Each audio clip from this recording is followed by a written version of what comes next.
এই এই কি ব্যাপার? আজ এত তাড়াতাড়ি বাড়ি ফিরে এলে যে? বলি রাজসভায় গেছিলে তো, নাকি অর্ধেক পথ গিয়েই বাড়ি ফিরে এলে? গেছিলাম গিন্নি, গেছিলাম, কিন্তু আজ মহারাজ রাজসভা পরিচালনা করার মেজাজে ছিলেন না, তাই তো আজ রাজসভা এত তাড়াতাড়ি শেষ হয়ে গেল। কেন কেন? মহারাজের কি হয়েছে শুনি? শরীর খারাপ? না, মাথা খারাপ। মহারাজ কথায় কথায় তারপর কি হলো জানতে চাইছেন। সে কি? তারপর? আবার তারপর? তার আর পর নেই।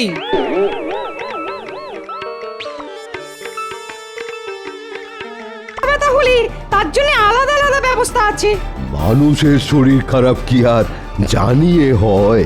যখন হয় হঠাৎ করেই হয়, তখন কি হবে? দুম করে এত সব নিয়ম মহারাজ কেন যে বার করলেন কে জানে। চলুন আমরা মহারাজের এই উদ্ভট নিয়মের বিরুদ্ধে প্রতিবাদ করি। তুমি মহারাজকে চেনো না গোপাল। মহারাজের আদেশে প্রহরী এসে পিছনে বল্লমের খোঁচা দিলে তোমার সব প্রতিবাদ বেরিয়ে যাবে। হ্যাঁ, আমি কিন্তু গোপালের সঙ্গে একমত। এর একটা প্রতিবাদ করা দরকার। হ্যাঁ হ্যাঁ, আমরা সবাই মিলে বললে মহারাজ ঠিক শুনবেন। আমারও মনে হয় সবাই একসঙ্গে বললে কাজ হবে। বেশ, সবাই একসঙ্গে বললে আমি আছি, কিন্তু আমি একা একা কিছু করতে পারবো না, এই আমি আগেই বলে দিলাম। সে তো অবশ্যই। খেজুর গাছে উঠে হাঁড়ি ফাটাবে অন্য কেউ, আর আপনি গাছের নিচে হাঁ করে দাঁড়িয়ে মিষ্টি রস খাবেন, এটাই তো আপনার স্বভাব। এই গোপাল, একদম চিমটি কেটে কথা বলবে না, এই বলে দিলাম। না না, আপনাকে চিমটি কাটতে যাব এত বড় আঙুল আমার এখনো হয়নি মন্ত্রী মশাই। আমি সামান্য মানুষ, নাম গোপাল ভাঁড়। পিছনে কেউ লাগতে আসলে ওটকে দেব ঘর। কেমন দিলাম? দারুণ সভা কবি, দারুণ। অনেক হয়েছে, এবার চলুন সবাই।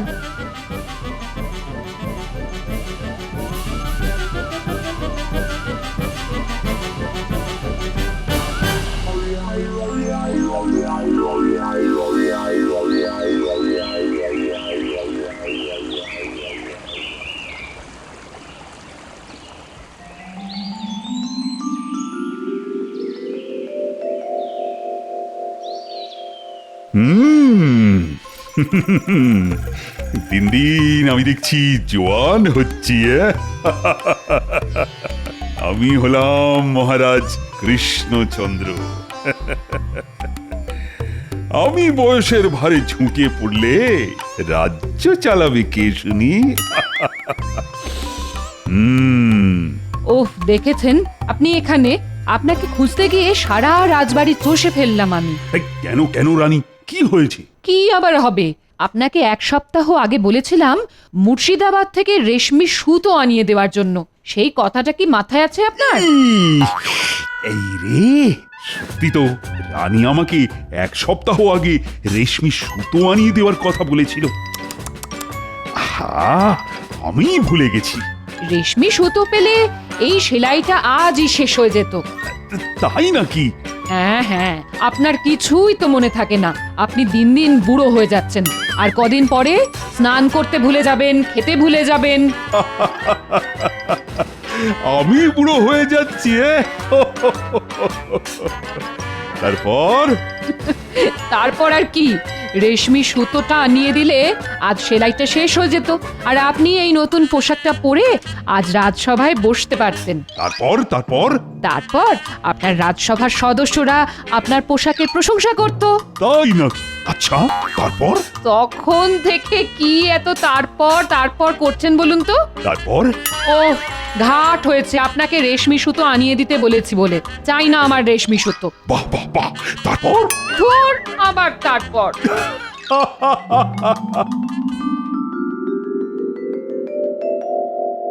তাহলে ওই কথাই রইল, আজ মহারাজ রাজসভায় ঢুকলে আমরা সবাই একসঙ্গে মহারাজকে বলবো। হ্যাঁ হ্যাঁ, বেতন কাটার বিরুদ্ধে আমাদের প্রতিবাদ চলছে। কিন্তু কতক্ষণ চলবে জানি না। জয় মহারাজ কৃষ্ণচন্দ্রের জয়। জয় মহারাজ কৃষ্ণচন্দ্রের জয়। জয়। বসো বসো। তারপর? কি খবর সবার? খবর খুব খারাপ মহারাজ। কেন কেন গোপাল, কি হলো আবার তোমার? আগে আমার একার নয়, সবার খবর খারাপ। কি আমি একা বলবো না আপনারাও মুখ খুলবেন? হ্যাঁ মহারাজ, এইভাবে দুমদাম বেতন কেটে নিলে কিভাবে চলবে বলুন তো? বেতন কাটার এত নিয়ম মাথায় রাখতে গিয়ে নিজের নামটাই ভুলতে বসেছি আমি। হ্যাঁ মহারাজ, আপনি বরং এসব বাদ দিন। হ্যাঁ মহারাজ, আমাদের বেতন কাটা বন্ধ করুন। তা মন্ত্রী, তোমারও কি ওই একই বক্তব্য? আগে না, মানে হ্যাঁ মানে ওই আর কি, এই নিয়ম বন্ধ হলে ভালোই হয়। তারপর? তারপর আর কি, আবার সব আগের মতন হয়ে যাবে। তাই নাকি? তারপর? হ্যাঁ, আবার তারপর তারপর আমরা সবাই আবার ন্যায্য বেতন পাবো মহারাজ। আমি বলছি, আমরা সবাই ন্যায্য বেতন পেলে কাজ করার ইচ্ছেটাও আরো বেড়ে যাবে আমাদের। তাই নাকি? তারপর? আবার তারপর? তারপর? ন্যায্য বেতন পেলে আমরা থলে ভর্তি বাজার করতে পারবো। তারপর? চুনো মাছ ছেড়ে গোটা মাছ কিনতে পারবো। তাই নাকি? বাহ! তারপর? তারপর আর কিছু নয়, ন্যায্য বেতন পেলে আমরা করব ভোগ মহারাজের কথার শেষে। তারপর বলা কি নতুন রোগ? তাই তো মনে হচ্ছে। এসে থেকে দেখছি মহারাজকে যাই বলছি মহারাজ উল্টে তারপর বলছেন। হ্যাঁ, তারপর? না, এইভাবে হবে না। আজ মহারাজের মাথা খারাপ হয়ে গেছে। বেতন কাটার বিরুদ্ধে প্রতিবাদ করে কোনো লাভ নেই। মহারাজ কোনো কথা কানেই তুলছেন না। তারপর? উফ, এ তো মহা জ্বালাতন। তারপর? ধুর, এবার আমার মাথা গরম হয়ে যাচ্ছে। আপনি তারপর করে যান, আমি চললাম।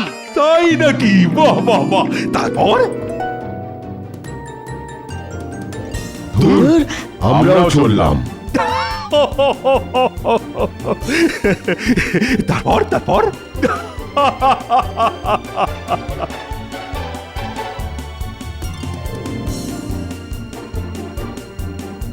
আচ্ছা, জব্দ করেছি সবাইকে। এই কথার শেষে তারপর বলাতে আমাকে রানীর জন্য রেশমি সুতো আনিয়ে দিতে হলো না। এদিকে রাজসভায় সবাই বেতন কাটার প্রতিবাদ করতে এসেছিল, ওরাও বিরক্ত হয়ে চলে গেল। মোক্ষম একটা উপায় পেয়েছি।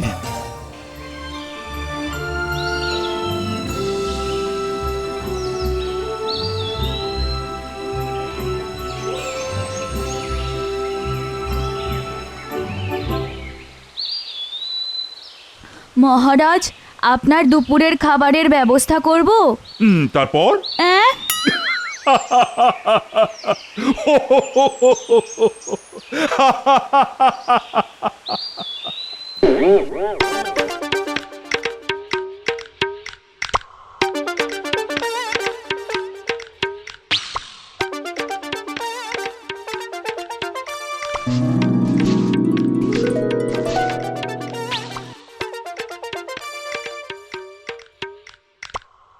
এই কি ব্যাপার?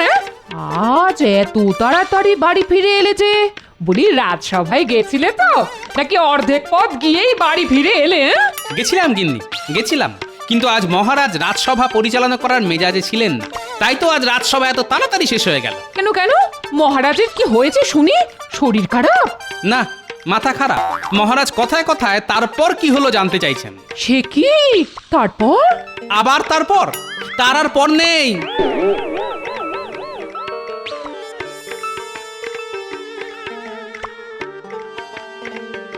যা বাবা, মানুষটা আমার উপর রাগ দেখিয়ে চলে গেল কেন? না, কিছু তো একটা হয়েছে। এ কি গো, বলবে তো তারপর কি হলো? গিন্নি, ভালো কথা বলছি, আমার সামনে একদম এই তারপর করবে না। রাজসভায় মহারাজ, ঘরে গিন্নি, সবাইকে তারপরে পেয়েছে। এই একদম আমার উপরে চোটপাট করবে না, এই বলে দিলাম। হ্যাঁ, আমার হয়েছে যত জ্বালা। হাত পুড়িয়ে রান্না করব আমি, হাত ভিজিয়ে জামা কাপড় কাচবো আমি, বাসন মাজবো আমি, আর মুখ ঝামটাও খাবো আমি। না, ওটি হবে না। এই রে, গিন্নি চটে গেছে। এই একটা জিনিসকে আমি বড্ড ভয় পাই। আগে থলে নিয়ে তাড়াতাড়ি বাজারে যাও, না হলে। ওরে বাবারে, পালাও! আয় আয় আয় আয় আয় আয় আয় আয় আয় আয় আয় আয় আয়। জলের অভাবে সব গাছ শুকিয়ে মরে গেল, এবার কি হবে? আর কি হবে, এবারে আমাদের না খেতে পেয়ে মরতে হবে। মহাজনের কাছ থেকে টাকা ধার করে চাষ করেছিলাম, এখন তো সেই টাকাও শোধ করতে পারবো না। আমরা আমরা এবারে পথই বসবো ভাই, পথই বসবো, আমরা এবারে পথই বসবো। কি হয়েছে ভাই, কাঁদছো কেন? আর বলো না গোপাল দাদা, জলের অভাবে সব ধান গাছ শুকিয়ে গেছে। এদিকে এদিকে বাজারে আমাদের বিস্তর ধার হয়েছে, সব টাকা পয়সা শোধ করবো কি করে সেই ভেবেই আমরা কাঁদতেছি গোপাল দাদা গো, গোপাল দাদা গো। বুঝেছি, কিন্তু তোমাদের চোখের জলে যে মাটি ভিজবে না ভাই। হ্যাঁ নয় হ্যাঁ, তাই তোমরা কান্না বন্ধ করে মহারাজের কাছে যাও, উনি তোমাদের ঠিক সাহায্য করবেন। ঠিক আছে, ঠিক আছে গোপাল দাদা, তুমি যখন বলছো তখন আমরা তাই যাচ্ছি। এই চল চল চল। হ্যাঁ চলো চলো চলো চলো।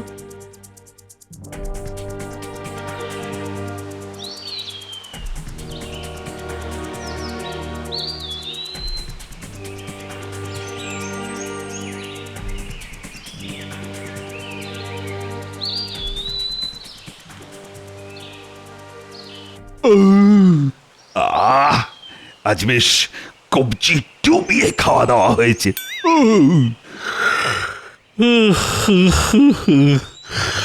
এবার একটু ভাত ঘেউ দিতে পারলে মন্দ হয় না। হাতে তো বাবা, হাতে তো তেমন কোনো কাজও নেই, না একটু একটু ঘুমিয়েই নি।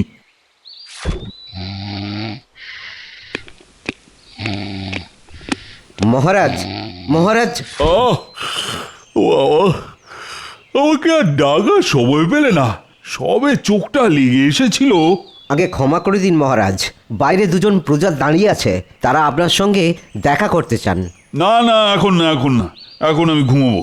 আগে আগে ওরা খুব কান্নাকাটি করছে মহারাজ। ধর ধর, শান্তি নেই। চলো চলো দেখি।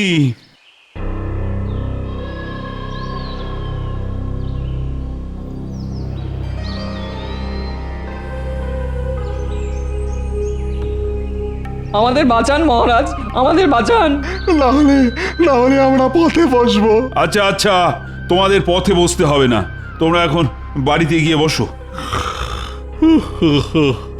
কালকে কালকে রাজসভায় আমি তোমাদের কথা শুনবো। আগে আগে আমাদের তাড়িয়ে দেবেন না মহারাজ।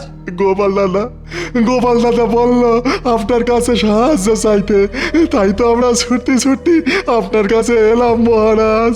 ও, এই সবটা হলে গোপালের বুদ্ধি।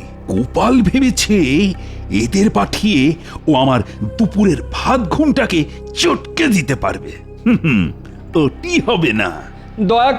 দয়া করে আমাদের কথাটা একবার শুনুন মহারাজ। আচ্ছা আচ্ছা, বেশ, বলো বলো, আমি শুনছি। এবার রাজ্যে মোটে বর্ষা হয়নি, তাই প্রচন্ড জলের অভাব আমাদের মহারাজ। আচ্ছা, তারপর? জলের অভাবে আমাদের চাষ করা সব ধান গাছ শুকিয়ে গেছে মহারাজ। ও, তারপর? তারপর আর কি, আপনি আমাদের সাহায্য না করলে আমাদের পথে বসতে হবে মহারাজ। তাই নাকি? তারপর? তারপর কি হবে আমরা জানি না মহারাজ। আচ্ছা, তারপর? তারপর কি হবে না জেনেই তোমরা আমার কাছে চলে এসেছো। আগে তারপর কি হবে জেনে এসো, তারপর তো আমি তোমাদের সাহায্য করব। এখন আমি আবার ঘুমোতে গেলাম। মহারাজও মুখ ফিরিয়ে নিলেন। এবার আমরা কোথায় যাব, কোয়ানে যাব? কি হয়েছে তোমাদের? আমরা গরিব চাষি রানীমা, জলের অভাবে সব ধান গাছ শুকিয়ে মারা গেছে, তাই গোপাল দাদার বুদ্ধিতে আমরা মহারাজের সাহায্য চাইতে এসেছিলাম। কিন্তু মহারাজ কোথায় তারপর কি হলো জানতে চাইছেন? এত তারপর আমরা জানি না কি, আমরা গরিব মানুষ। সে কি? না না, এটা মহারাজের নতুন রোগ। দায়িত্ব এড়িয়ে যাওয়ার জন্য উনি কথায় কথায় তারপর বলছেন। আমাকেও বলেছেন এদেরও বললেন। আমাদের আমাদের বাসান রানীমা, আমাদের বাসান। তবে তোমরা এক কাজ করো, তোমরা গোপালকে গিয়ে বলো গোপাল যেন আজই আমার সঙ্গে একবার দেখা করে যায়। আচ্ছা আচ্ছা রানীমা, আচ্ছা।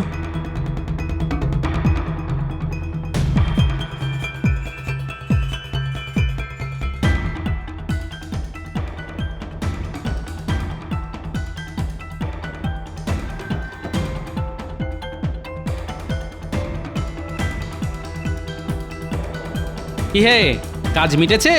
না গোপাল দাদা, আমরা মহারাজের কাছে গিয়েছিলাম, তারপর হ্যাঁ, আবার তারপর? আচ্ছা আচ্ছা, তারপর কি হলো বলো? রানীমা আজই তোমাকে একবার ওনার সঙ্গে দেখা করতে বলেছেন। রানীমা যখন ডেকে পাঠিয়েছেন তখন সমস্যা গুরুতর।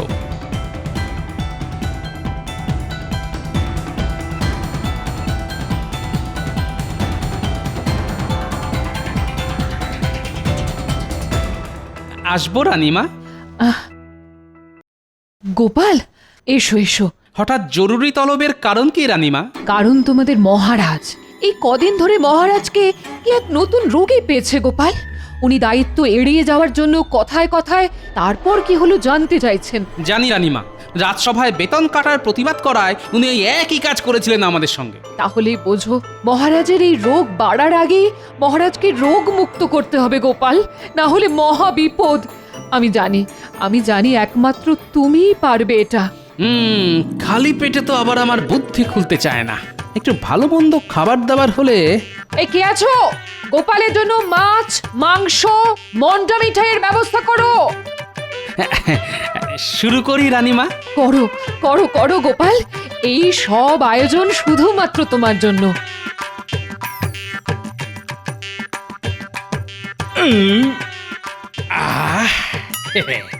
এবার বুদ্ধিটা পেট থেকে সোজা মাথায় উঠে আসবে। আয় আয় বুদ্ধি, আয় বুদ্ধি আয়। এসেছে, পেট থেকে বুদ্ধি মাথায় উঠে এসেছে। কি বুদ্ধি পেলে গোপাল, বলো বলো।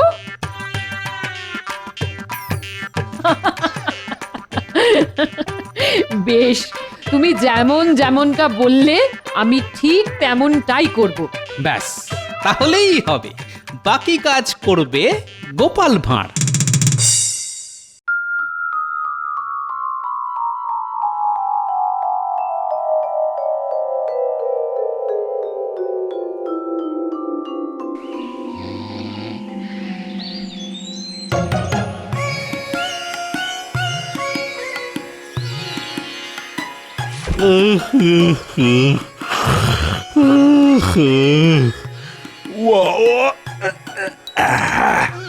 জব্বর একটা ঘুম হলো।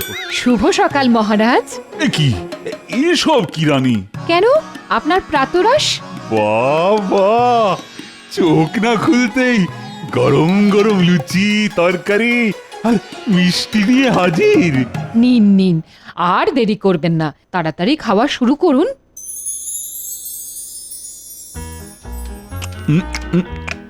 আপনাকে আর কটা লুচি দিই? দাও দাও দাও। কে আছিস? মহারাজের জন্য আরো লুচি নিয়ে আয়।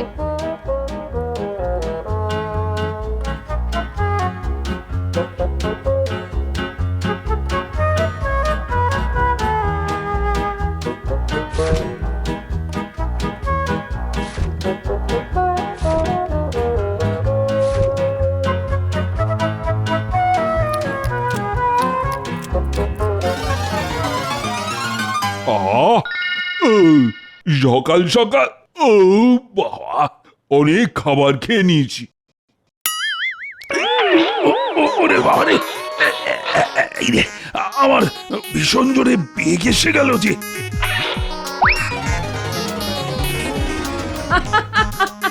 কি, আরে দরজা ভেতর থেকে বন্ধ কেন? কে কে ভেতরে? আমি মহারাজ, গোপাল। গোপাল, আরে তুমি এখানে কি করছো? আরে তাড়াতাড়ি বাইরে বেরিয়ে এসো, আমি যা বাবাকে আটকে রাখতে পারছি না। তাই নাকি মহারাজ? তারপর? আর বেশিক্ষণ দাঁড়িয়ে থাকলে ওই বাবা এখানেই হয়ে যাবে। আচ্ছা, তারপর? তারপর তারপর তারপর জানি না গোপাল, তুমি তুমি বেরিয়ে এসো তাড়াতাড়ি। ও তারপর? গোপাল গোপাল তোমার পায়ে পড়ছি, তাড়াতাড়ি বেরিয়ে এসো না হলে সব তারপর এখানেই বেরিয়ে যাবে। আচ্ছা মহারাজ, তারপর? ঘাট হয়েছে আমার, কথায় কথায় তারপর বলা। আমি জানি তুমি প্রতিশোধ নিচ্ছ, আর কোনোদিন আমি তারপর শব্দটা উচ্চারণ পর্যন্ত করব না। এবার বেরিয়ে এসো গোপাল। ওরে বাবারে, সত্যি তো মহারাজ? সত্যি সত্যি সত্যি, 3 সত্যি। বেশ, তাহলে আমাদের বেতন কাটা বন্ধ করতে হবে, আর ওই 2 গরিব চাষি ভাইকে সাহায্য করতে হবে। রাজি? তুমি যা বলবে আমি তাতেই রাজি। এবার বেরিয়ে এসো গোপাল বাবা, না হলে যে আর আমার রেশমি সুতো? সব আনিয়ে দেব। এবার গোপালকে ভেতর থেকে বেরিয়ে আসতে বলো রানী, না হলে যে বাবা।